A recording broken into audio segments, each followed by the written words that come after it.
Good evening, all. We start with our today's session, live session. The topic is perioperative management of women on oral anticoagulants and antiplatelet agents undergoing gynecological procedures. We begin with our quote, Master MRCOG with concept-oriented clarity.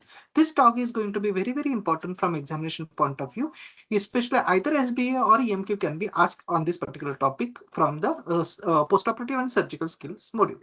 So the learning objectives are understand the management of anticoagulant and antiplatelet therapy during the elective and emergency gynecological procedures, because most of our patients will be on some or the other anticoagulant. Okay, and the patient might be undergoing either elective surgery or emergency surgery. So what we need to do, we need to assess both patient-related and procedure-related bleeding and thrombotic risk, and we will review the commonly used anticoagulant and antiplatelet medications.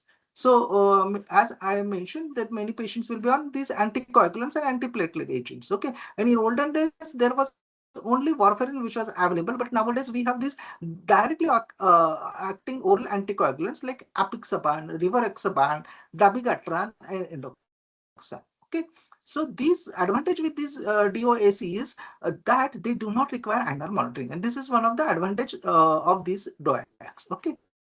So now commonly it is used after atrial fibrillation, venous thrombosis, etc. Okay, and 10 to 15% of patients with atrial fibrillation will require temporary interruption of anticoagulation for elective surgery. Okay, and this knowledge is very important because it will help us to prevent the bleeding complications, prevent thrombotic events, and avoid unnecessary cancellations or delays. Okay, so we need to work out on all these aspects. Okay. So we need to understand what is the bleeding risk of the gynecological procedure, whether it is high bleeding risk or the low risk procedure. Okay, so there are categories of the procedures that also we will see in the subsequent slide. So which procedure the patient is undergoing, how much is the risk in that particular procedure with respect to the bleeding, that we should know. Then we should also know something about pharmacology and half-life of that commonly used drug, and how to manage these drugs before elective and during emergency gynecological surgery that we need to do. Okay, and this we need to assess our patient with respect to the thrombotic risk as well as bleeding risk, as I just mentioned, and this will help us whether to stop anticoagulant or antiplatelet. Is there a need for low molecular weight heparin bridging? Then timing of cessation and restarting the therapy, and preoperative assessment. Ideally, you have to do at least 7 days before the surgery, especially the major surgery, and proper perioperative planning will lead to the fewer cancellation and there will be cost-effective care. Okay, now let us see the first scenario. The first scenario, that is the patient is undergoing elective surgery and the patient is taking warfarin. So what will you do with the warfarin? You will stop the warfarin 5 days before the surgery. Okay, and you will also assess the thrombotic risk. If the patient is having high thromboembolic risk, you will start the bridging with low molecular heparin, and that is the treatment dose of low molecular weight heparin. Okay, so the patient is on warfarin, we will stop the warfarin 5 days before.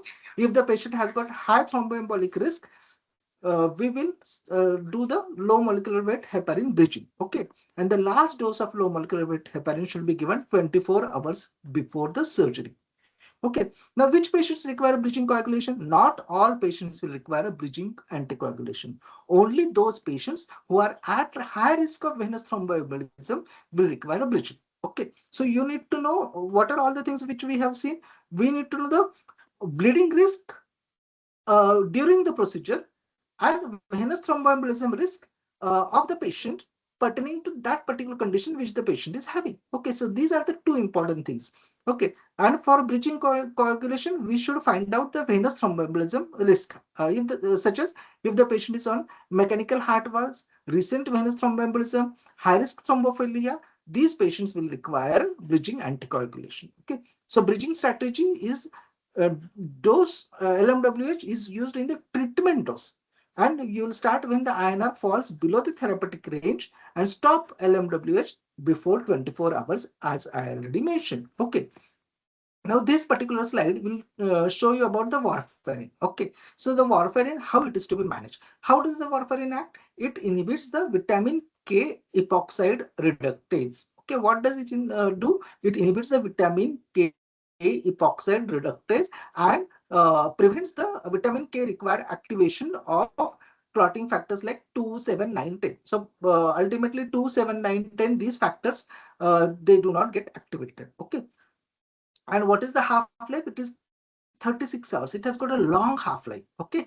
So the procedures are divided into actually low bleeding risk and the high bleeding risk. Okay. So if the patient is undergoing the procedure has got a low bleeding risk. Okay. Then what will you do with the warfarin? You will stop the warfarin 5 days prior to the surgery, and you will check the INR a day before the surgery.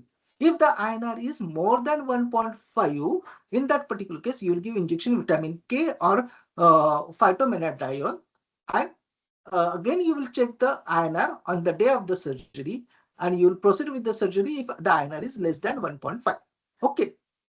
So that is what you will do if the patient is having low bleeding risk during the surgery. If the patient has got a high bleeding risk during the surgery, how will you manage? You will again stop the warfarin 5 days prior to the elective surgery.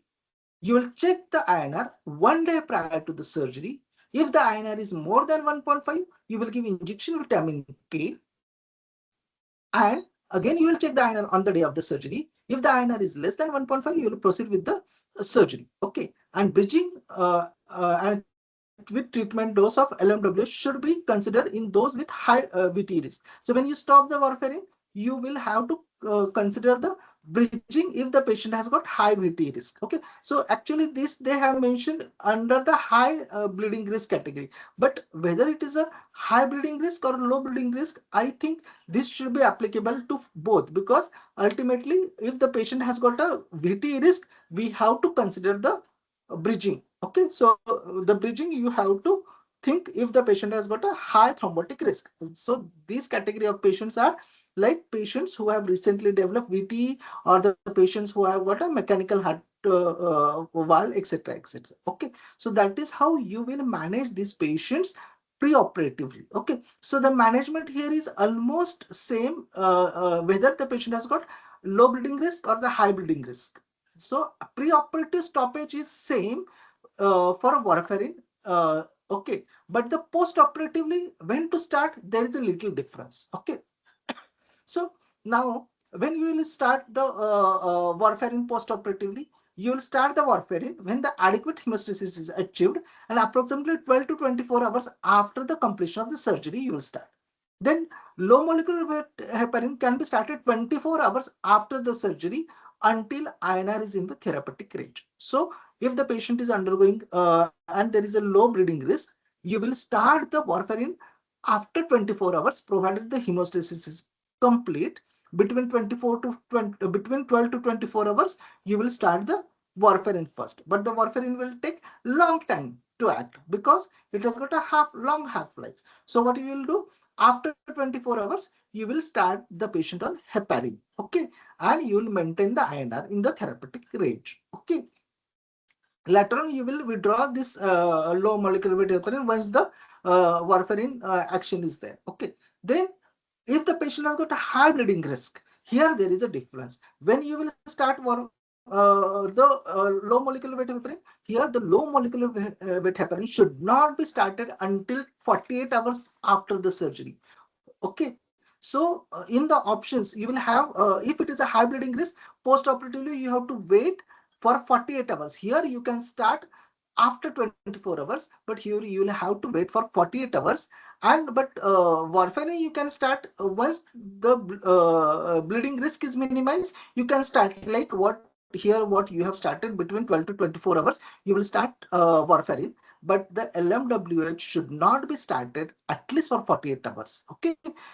And that will be a little risk to the patient. So LMWH should be continued until the INR is in the therapeutic range, but simultaneously mechanical thromboprophylaxis should be considered in all cases until INR is in the therapeutic range. So mechanical thromboprophylaxis is must. Okay. So we will again see if the slide is not visible, I have elaborated again in the subsequent slide. Okay. Now let us see about the patients with high thrombotic risk who should be considered for bridging with a treatment dose of heparin when they stop warfarin. So bridging is required for which patients? If the patient is a case of venous thromboembolism, if there is a history of VT within the last 3 months, or if the patient is a very high risk patients for VT who have a target INR of more than 3.5. Okay, so the patient who is very high risk for VT, like thrombophilia patient, and who requires maintenance of the INR of almost 3.5, and if there is a history of VT within the last 3 months, these patients will require. Then the patients with atrial fibrillation, patients who have had a stroke or TIA in the last 3 months. Okay, then patients who had a previous stroke or TIA and have three or more of the following factors. So either there should be stroke or TIA in the last 3 months, or if it is there is a history of stroke or TIA but not in the last 3 months, there is a past history in that particular patient. In that particular case, if there are three factors such as the patient is having CCF, hypertension, age more than 75, diabetes. So diabetes, hypertension, age more than 75, congestive cardiac failure. So any three factors are present with past history of TI or stroke, you will these patients will also require bridging with low molecular weight heparin. And the patients with mechanical heart valves other than those with a bileaflet aortic valve and no other risk factors. Okay, so mechanical heart valve patient will also require this particular. Now let's recapitulate again. Women who is taking on I'm not warfarin. quite sure how to help you with that. Uh, So warfarin inhibits the vitamin K epoxide reductase. This prevents activation of the vitamin K dependent clotting factors like factor 2, 7, 9, 10. Result is a anticoagulation with delayed onset and offset. So when to stop warfarin before the surgery? Stop the warfarin 5 days before the elective surgery. Warfarin takes 36 hours to start wearing off. So early stopping is required. Check the INR before the surgery. So the preoperative management, this is same for low as well as high bleeding risk. So preoperative management is same, but the postoperative starting is different for the high bleeding risk where you will start after 48 hours low molecular weight. Okay, so preoperatively, uh, 5 days before you will stop warfarin. Day prior to the surgery, that is 1 day prior to the surgery, you will check the INR. If the INR is more than 1.5, you will give injection of vitamin K, phytomenadiol. Then on the day of the surgery, ensure INR is less than or equal to 1.5. Okay.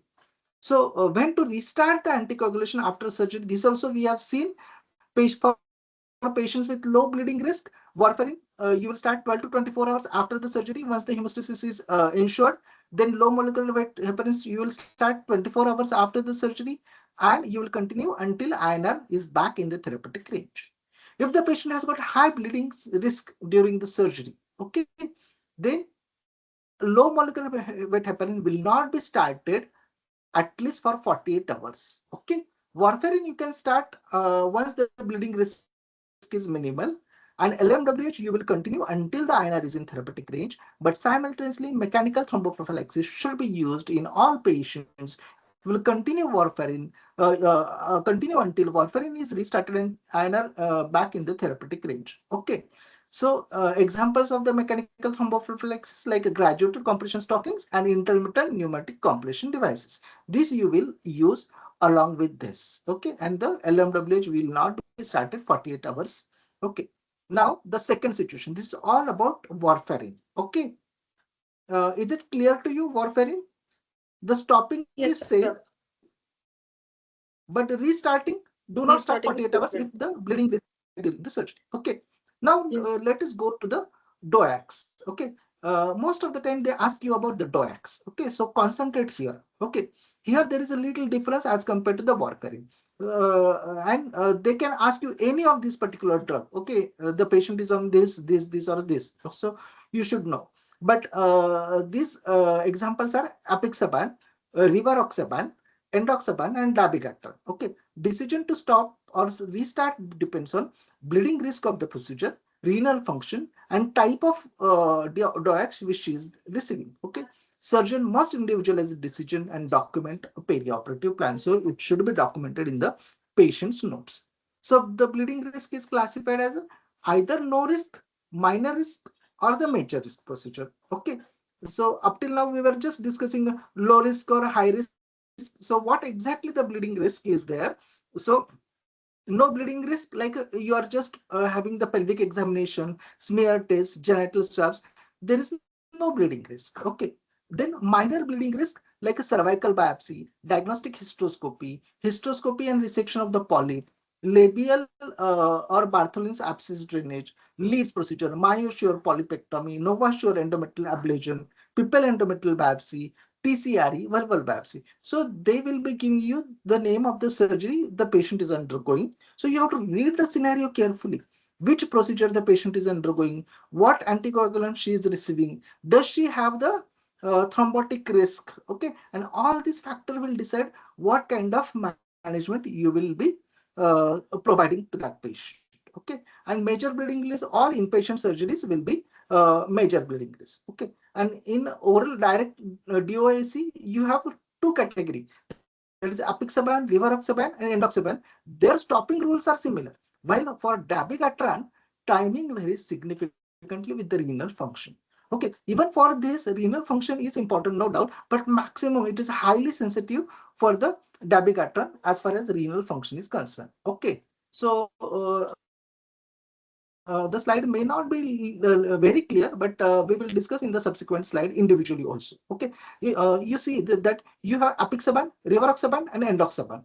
All these, if you see the clearance, there is a 27% clearance through the renal system. Here it is around uh, uh, 33% in the kidneys, and it is 50% is excreted. So all these are less than 50% dependent on the renal. But dabigatran, 80% excretion is in the renal. That is why dabigatran renal function is very, very important, and they will give you the creatine clearance of the patient. The patient is having this much of creatine clearance, and the patient is on this particular drug.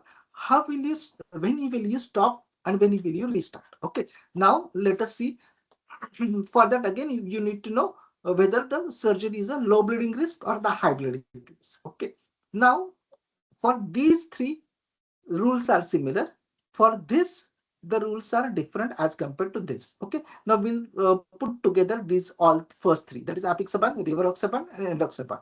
Okay. What we are going to do, we will see whether it is a low bleeding risk. So if it is a low bleeding risk and the patient's creatine clearance is normal, that is more than 30 ml per minute, we will stop 24 hours prior to the. So 1 day prior to the surgery, you will stop this apixaban, rivaroxaban, and endoxaban. Okay. But if the creatine clearance is less than 30 ml per minute, remember they'll give you exact 30.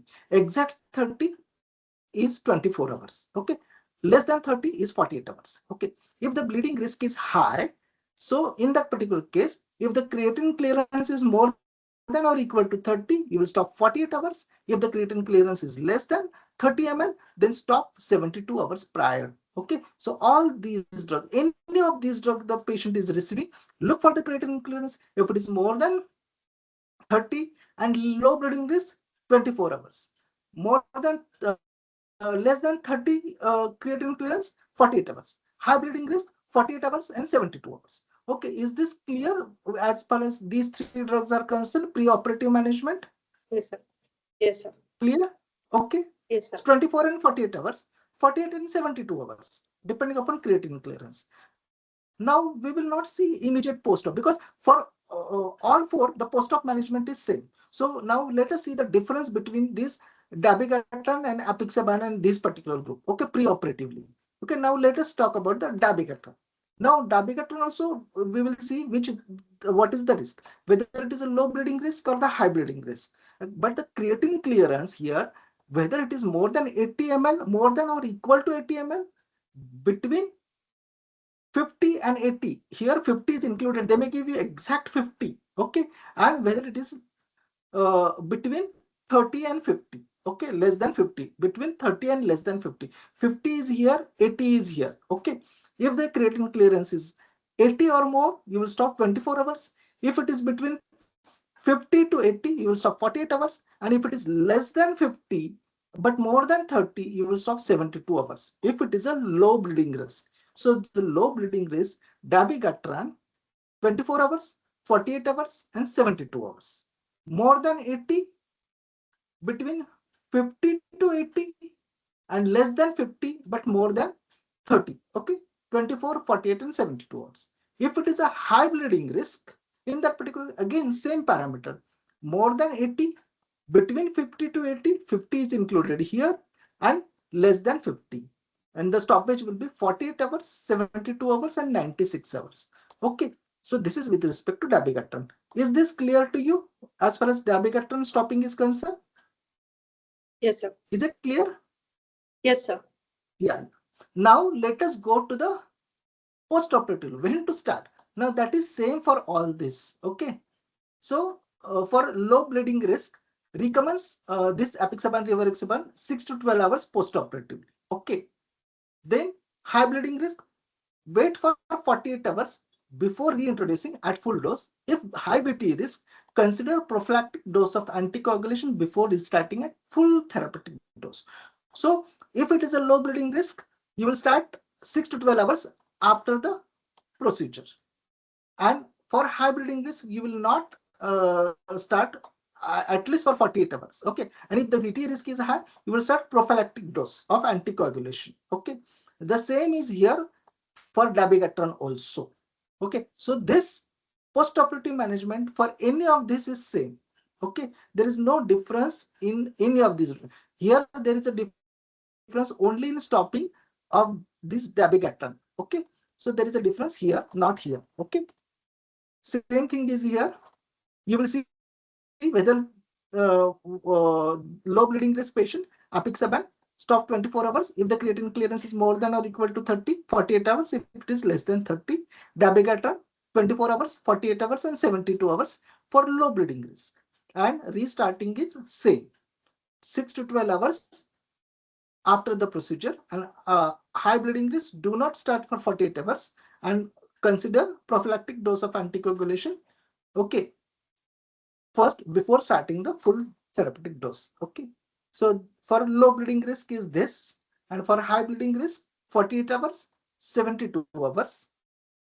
Okay. And here 48 hours, 72 hours, and 96 hours for dabigatran. Okay.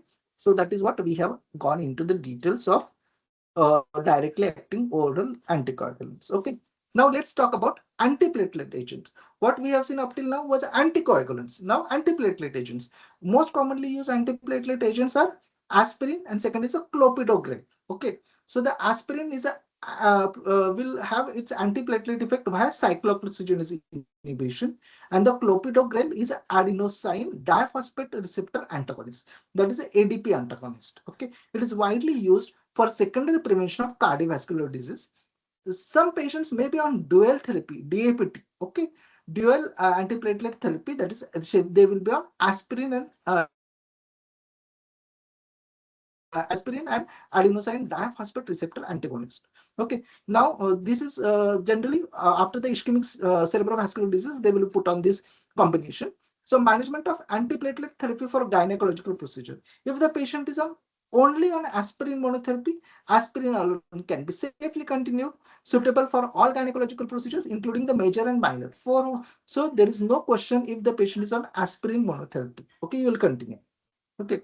But if the patient is on dual antiplatelet therapy, aspirin plus clopidogrel, how to manage? Now let's see the clinical scenario. If the patient has already recently had acute coronary syndrome or coronary artery stenting, postpone the surgery at least for 6 months if possible. Okay. If it is an elective surgery and if it is possible to postpone for 6 months, you can postpone. Okay. But if the surgery cannot be delayed, then decision should be individualized with specialist input. So consult the specialist, okay, regarding the further management. Okay. Now, what is to be done? If the surgery cannot be deferred, you will consult, or the along with the specialist liaison, you will note down what is the bleeding risk, if it is a low bleeding risk or high bleeding risk. If it is a low bleeding risk, you will continue with aspirin plus clopidogrel. Okay. So for low bleeding risk, you will continue this. For high bleeding risk, you continue only the aspirin, temporarily discontinue the clopidogrel. Okay. So this is what is suggested if the surgery cannot be delayed. Okay. So ideally, what you have to do, if there is a recent acute coronary syndrome or coronary artery stenting, you will try to postpone the surgery for 6 months if possible. If it cannot be delayed, you note down First thing, lies with the specialist. Okay, then see the risk. If it is a low bleeding risk, continue both. If high bleeding risk, temporarily stop the clopidogrel. Continue aspirin. Okay, then what is the role of local hemostatic agents in gynecological procedure? Sometimes any of these patients is undergoing minor procedures like management of unexpected bleeding. Say for example, leads. The first line hemostatic measure is a Monsell solution, that is ferric subsulfate. So sometimes they can ask you this, that the patient is undergoing leads and there is an unexpected bleeding. So your answer should be Monsell solution, that is ferric subsulfate. Then next will be silver nitrate cauterization.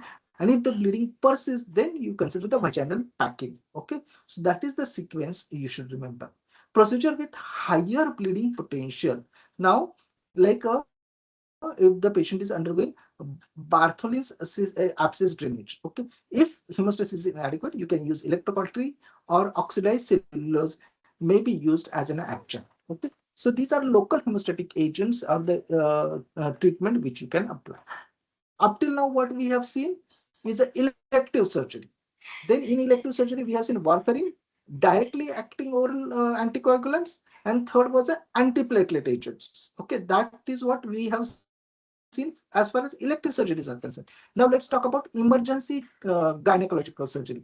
Again, you will have the same groups like warfarin, directly acting oral anticoagulants, and antiplatelet agents. Okay, so emergency gynecological surgery. Generally, they will not ask you the emergency, but we will cover because it is a part of the TOG article. Mainly, they can ask you about the elective surgery.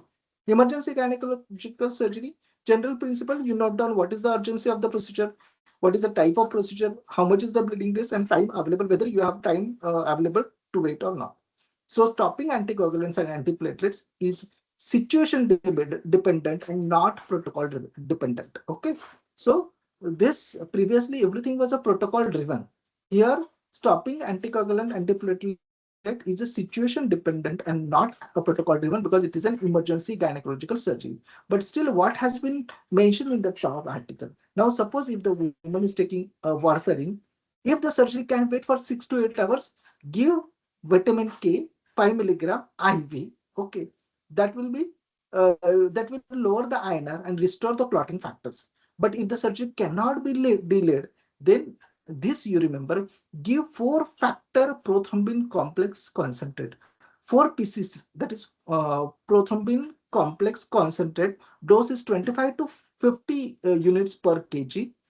Then check the INR after administration, and post-operatively management will be same as for the elective surgery. Like warfarin, whatever the post-operative management was there, that you will continue. Okay, but pre-operatively, if you can wait for 6 to 8 hours, then give injection vitamin K and recheck the INR. Okay, if the surgery cannot be delayed, then you will give 4-factor prothrombin complex concentrate. Dose is 25 to 50 and check INR after administration.